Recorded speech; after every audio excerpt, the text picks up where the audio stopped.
Hi. I've talked about some of the heinous behavior of the God of the Bible. Today, I want to get down to the basics and discuss whether Yahweh loves us all.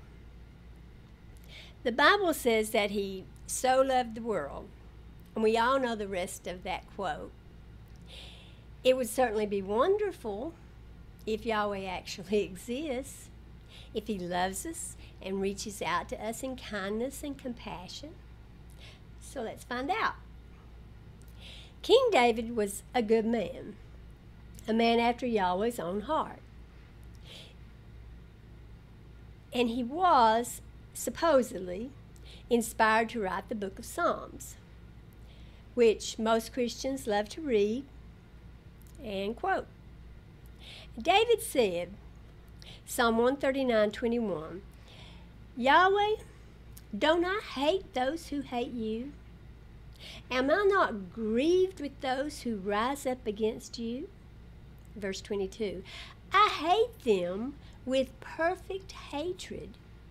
They have become my enemies. David hated those who hated Yahweh. They were David's enemies. Now, hate seems evil, like something Yahweh wouldn't like. But he said the only thing David ever did wrong was to cuckold and kill Uriah the Hittite. Now, David also numbered the people which angered Yahweh. But that one was really on Yahweh because he got angry at David and caused him to do it. Of course, Yahweh punished David and even the other Israelites who were certainly not guilty of any wrongdoing. But the point is, David had hate in his heart, a heart that was supposed to be like the heart of Yahweh. In Exodus 20:5-6, Yahweh says, I, Yahweh your God, am a jealous God, visiting the iniquity of the fathers on the children, on the third and on the fourth generation of those who hate me, and showing loving kindness to thousands of those who love me and keep my commandments. Psalm 145:20 says, Yahweh preserves all those who love him, but the wicked he will destroy. So, Yahweh not only punishes those who hate him, but he punishes their innocent descendants. And if he's going to destroy the wicked, he obviously doesn't love them. But hey, they're wicked. So let's see what else we can find. John 14:21, one who has my commandments and keeps them, that person is one who loves me.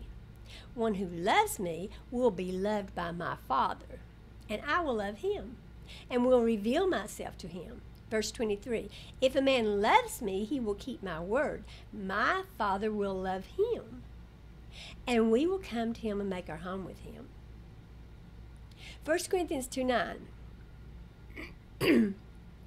but as it is written, things which an eye didn't see and an ear didn't hear, which didn't enter into the heart of man, these God has prepared for those who love him.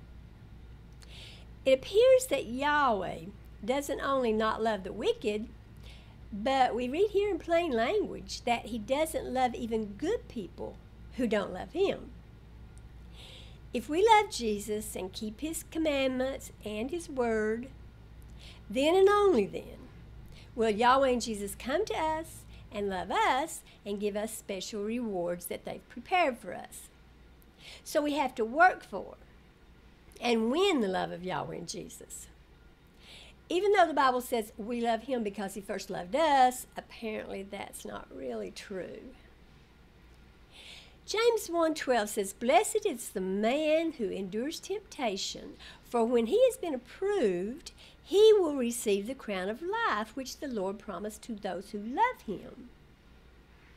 It seems to be getting harder and harder to be loved by Yahweh.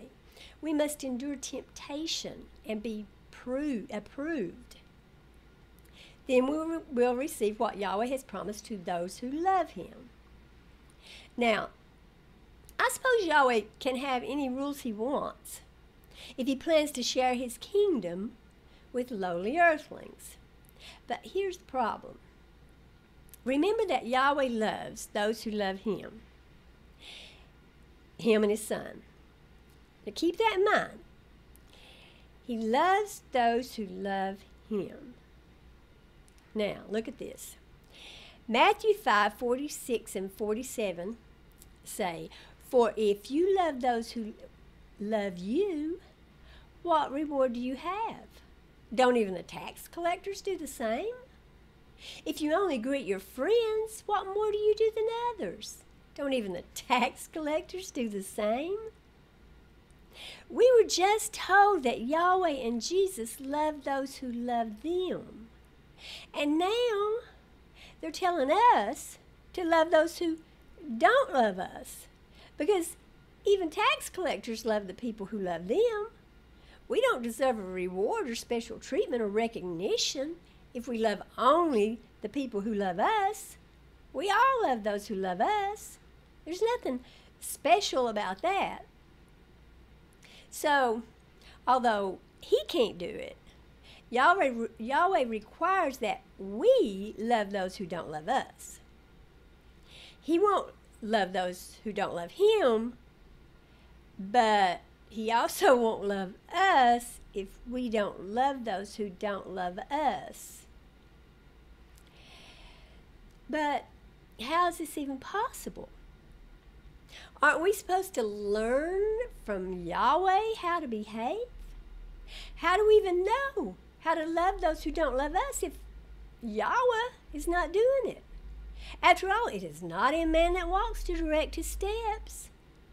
So we're kind of at a loss here as to how to love those who refuse to love us. Yahweh didn't set the example for us. We don't have enough sense to know how to do it on our own. And here's the kicker.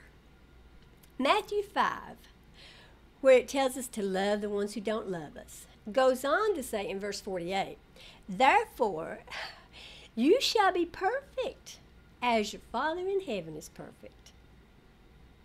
If you love those who don't love you, which he doesn't do. So, by loving those who don't love us, we're told that we become perfect like Yahweh, who does not love those who don't love him. Since Yahweh cannot bring himself to love those who don't love him, he is, according to his own words, no better than a tax collector. And he deserves no special recognition or reward, which means he deserves no praise or honor or glory or worship. Yahweh won't reward or honor us if we behave like he does. So he doesn't deserve any honor or reward either. It's interesting to note here that even Satan offers rewards to those who love him and do his commands. He offered Jesus all the kingdoms of the world. Matthew 4:8 and 9 say, "Again, the devil took him to an exceedingly high mountain and showed him all the kingdoms of the world and their glory." Now, there is no mountain high enough to see all the kingdoms of the world, but just pretend you don't know that. Verse 9, he said to him, "I will give you all of these things if you will fall down and worship me." Well, isn't this what Yahweh promises? Fall down and worship him and he'll give us, well, not all the kingdoms of the world, but maybe a mansion. How is Yahweh then any better than Satan? In fact, I think he's worse. Satan gives us prizes if we serve him. Yahweh gives us prizes if we serve him. But the difference is, Satan doesn't torture or destroy us if we choose not to obey him. Satan gives us free will. Yahweh does not. Now, tax collectors will also destroy us if we don't follow their commands, but not Satan. Satan has far higher standards than Yahweh and tax collectors. And tax collectors are just doing their job, so They're not to blame. But Yahweh, He's got a lot to answer for. And to answer our question, no, He does not love us all. He is lower than a tax collector and loves only those who love Him. And tax collectors, I'm sorry. I sincerely believe you don't deserve Yahweh and Jesus' condemnation. If it helps any, they don't love me either.